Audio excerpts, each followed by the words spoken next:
আসসালামু আলাইকুম সকলকে ওয়েলকাম ফ্রেশ একটি ভিডিওতে। আজকের এই ভিডিও হলো তাদের জন্য যাদের বাজেট হলো রাইট নাও 15,000 টাকা এবং আপনি যদি এই বাজেটের ভিতরে ভালো একটি ফোন কিনতে চান এই মুহূর্তে, তাহলে কিন্তু আপনি এই ফোনগুলো অবশ্যই দেখতে পারেন। আমরা যে 3টি ফোন রেখেছি, ফোনগুলো কিন্তু আমরা চেহারা দেখে রাখিনি। ফোনগুলোর পারফরমেন্স, ইউজার রিভিউ এবং ফার্স্ট টু কনফিগারেশন ঠিকঠাক আছে কিনা এই বিষয়গুলোকে প্রায়োরিটি দিয়ে তারপর রেখেছি। তাই আশা করি ফোনগুলো কেনার পরবর্তী সময় আপনারা কিন্তু বেশ ভালোভাবে চালাতে পারবেন। এবার আমরা ফোনগুলোর দিকে আসি। ফার্স্টে যে ফোনটির কথা আপনাদেরকে বলবো সেটা হলো রেডমির একটি phone, Redmi 10C। Redmi 10C বর্তমানে আপনারা পেয়ে যাবেন 15,000 টাকায় 4GB 64GB ভ্যারিয়েন্ট। এই ফোনটি আপনারা চাইলে এই বাজারের ভিতর দেখতে পারেন, মোটামুটি ভালো ফোন, কনফিগারেশন ভালো পাচ্ছেন। এই ফোনটির হাইলাইটের যে বিষয় তার ভিতরে হলো ফোনটির প্রসেসর। এই ফোনটিতে স্ন্যাপড্রাগন 680 প্রসেসর থাকছে, যেটা 6 ন্যানোমিটার ফেব্রিকেশনে তৈরি করা। 2.4 GHz এর boost clock speed, Adreno 610 GPU, 4GB থাকছে র্যামটা LPDDR4X, RAM 64 প্লাস 128GB, RAMটা হলো UFS 2.2।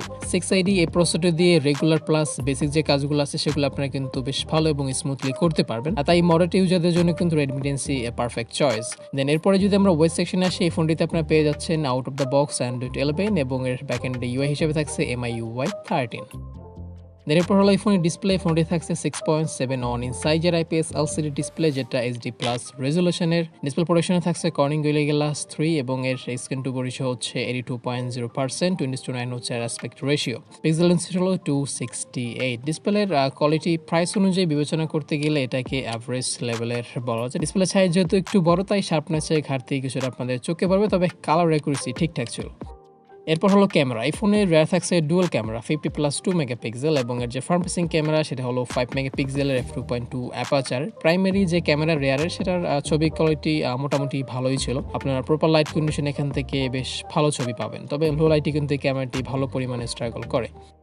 ব্যাটারি ক্যাপাসিটি হলো রেডমি 10Cর 5000 mAh এবং চার্জার থাকছে এই ফোনটিতে 18 ওয়াটের। ব্যাটারি ব্যাকআপ এক কথায় অসাধারণ। যারা রেগুলার বা বেসিক লেভেলের কাজগুলো করে থাকেন তারা ফোনটি থেকে 1.5 দিনের মতো কিন্তু ব্যাটারি ব্যাকআপ পেয়ে যাবেন। তো এই ছিল রেডমি 10Cর ওভারঅল কনফিগারেশন। যদি আপনাদের কাছে ভালো লেগে থাকে ফোনটি 15,000 টাকার ভিতরে, তাহলে ফোনটি দেখে আপনি অবশ্যই যেতে পারেন। আমার অনেস্ট ওপিনিয়ন হচ্ছে বাজেটের ভিতরে ফোনটি মোটামুটি ভালোই বলা যায়, তবে কয়েকটা জায়গাতে যদি ফোনটি ইমপ্রুভমেন্ট তারা করতে পারতো সেক্ষেত্রে আরও বেশি ভালো হতো। যেমন ডিসপ্লেতে হাই রিফ্রেশ প্রয়োজন ছিল। আচ্ছা, রেয়ারে 2 মেগাপিক্সেলের সাথে একটি আলট্রাওয়াইড লেন্স দিলে সব থেকে বেশি ভালো হতো।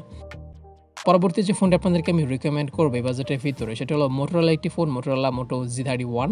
এই ফোনটি বাজেটের ভিতরে ভালো কনফিগারেশন আমাদেরকে প্রোভাইড করতেছে। ফোনটি বর্তমানে পেয়ে যাবেন আপনারা 15,000 থেকে 15,700 টাকার ভিতরে। তো এই প্রাইসের ভিতরে পাবেন অফিসিয়ালিভাবে। প্রাইস অনুযায়ী এই ফোনটি কনফিগারেশন মোটামুটি ভালোই বলা যায়। আপনারা রেগুলার যে টাস্কগুলো আছে, পাশাপাশি হালকা পাতলা যারা গেমিং করতে চাচ্ছেন তারা কিন্তু চাইলে এই মোটোরোলার এই ফোনটি দেখে যেতে পারেন। এছাড়া আরও একটি বিষয় আপনাদেরকে বলি, সেটা হলো আপনারা যারা ইউআই থেকে ভালো এক্সপিরিয়েন্স পেতে চাচ্ছেন, অর্থাৎ আলতু ফালতু অ্যাড এগুলো আপনি পছন্দ করেন না, তাহলে কিন্তু আপনি চাইলে মোটোরোলার এই ফোনটির দিকে যেতে পারেন। এবার আমরা ফোনটি কনফিগারেশনের দিকে আসি। এই ফোনটিতে 6.4 ইঞ্চ সাইজের ওলেড প্যানেল থাকছে, যার প্রিপেড ডেনসিটি হলো 411। কোয়ালিটি ওকে লেভেলের ছিল। মাল্টিমিডিয়া ওয়াচিং এক্সপিরিয়েন্স আপনাদের অনেক ভালো হবে। তাই আপনারা যারা এই 15,000 টাকা বাজেটের ভিতরে ভালো মাল্টিমিডিয়া ওয়াচিং এক্সপিরিয়েন্স আছেন তারা কিন্তু আমি মনে করি অবশ্যই মোটোরোলার এই ফোনটি দেখবেন। তবে ডিসপ্লেটির কোয়ালিটি ভালো হলো, ডিসপ্লেতে কোনো ধরনের প্রোটেকশন নেই, তাই যারা এই ফোনটি কিনবেন অবশ্যই ভালো মানের টেম্পার গ্লাস লাগিয়ে নেওয়ার চেষ্টা করবেন। ক্যামেরা দিকে আসলে এই ফোনের রেয়ার থাকছে ট্রিপল ক্যামেরা সেটা 50+8+2 মেগাপিক্সেল, অর্থাৎ এখানে প্রয়োজনীয় সকল ধরনের ক্যামেরা সেন্সর কিন্তু আপনারা পেয়ে যাবেন। আর এর যে ফ্রন্ট ফেসিং ক্যামেরা সেটা 13 মেগাপিক্সেলের। রেয়ারের মেইন ক্যামেরা দিয়ে তোলা ছবিগুলো আমার কাছে মোটামুটি ভালোই লেগেছে। বাজার সেগমেন্টের ফোন হিসেবে এটার ক্যামেরা ডিসেন্ট বলাই যায়। আর 13 মেগাপিক্সেলের যে ফ্রন্ট ফেসিং ক্যামেরা সেটা থেকে আপনারা কিন্তু সোশ্যাল মিডিয়া রেডি টাইপের ছবিগুলো পেয়ে যাবেন। এই ফোনে ব্যাটারি ক্যাপাসিটি হলো 5000 mAh এবং এই ব্যাটারি চার্জ করার জন্য বক্সে আপনারা পাচ্ছেন 20 ওয়াটের চার্জার। ব্যাটারি ব্যাকআপ ভালোই ছিল। আপনারা বেসিক কাজগুলো করার পর একদিনের উপরে কিন্তু এই ফোনটি থেকে ব্যাটারি ব্যাকআপ পাবেন।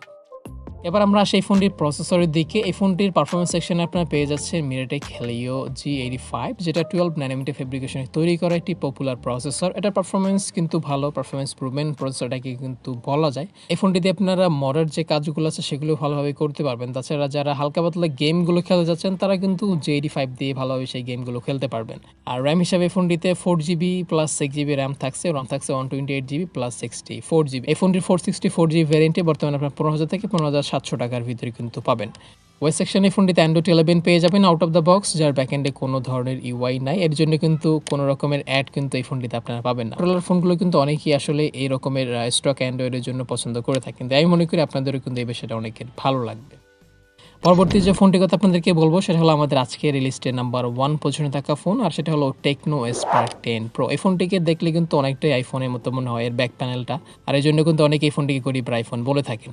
টেকনো এই ফোনের কনফিগারেশন দিকে আসলে ফোনটিতে 6.18 সাইজের 90 হার্জের ফুল এইচডি প্লাস ডিসপ্লে পাবেন, যেটা রেজলিউশন হলো 1080x2460 পিক্সেলস, পিপি ডেন্সিটি হলো 395, স্ক্রিন টু বডি রেশিও 5.6%। তো এই হলো ডিসপ্লের স্পেসিফিকেশন। তবে ডিসপ্লেতে আপনারা কিন্তু কোনো ধরনের প্রোটেকশন পাচ্ছেন না। তবে ডিসপ্লে কোয়ালিটি কথা বলতে গেলে ফুল এইচডি প্লাস রেজলিউশন হিসাবে এটার কোয়ালিটি ভালো ছিল, আপনারা এখান থেকে ভালো মাল্টিমিডিয়া ওয়াচিং এক্সপিরিয়েন্স পাবেন। ক্যামেরা দিকে আসলে এই ফোনে রেয়ার থাকছে দুটি ক্যামেরা, 50+ এআই লেন্স, 50 মেগাপিক্সেল যে ক্যামেরা সেটার অ্যাপারচার হচ্ছে f1.6। এই ক্যামেরার ডে লাইটের শটগুলো মোটামুটি ভালো ছিল, আর এর যে ফ্রন্ট ফেসিং ক্যামেরা সেটা একদম ডিসেন্ট লেভেলের ছিল। ফ্রন্ট ফেসিং ক্যামেরাটি হচ্ছে 32 মেগাপিক্সেলের। ব্যাটারি ক্যাপাসিটি হলো টেকনোর এই ফোনটির 5000 mAh এবং এটার বক্সে আপনারা পাচ্ছেন 18 ওয়াটের চার্জার। ব্যাটারি ব্যাকআপ অনেক ভালো ছিল, আপনারা রেগুলার টাস্কগুলো করার পরও 1.5 দিনের মতো কিন্তু এসওটি পেয়ে যাবেন এই ফোন থেকে। তো সেক্ষেত্রে আমি মনে করি এই ফোনে ব্যাটারি ব্যাকআপ নিয়ে কিন্তু আপনারা সন্তুষ্ট থাকতে পারবেন।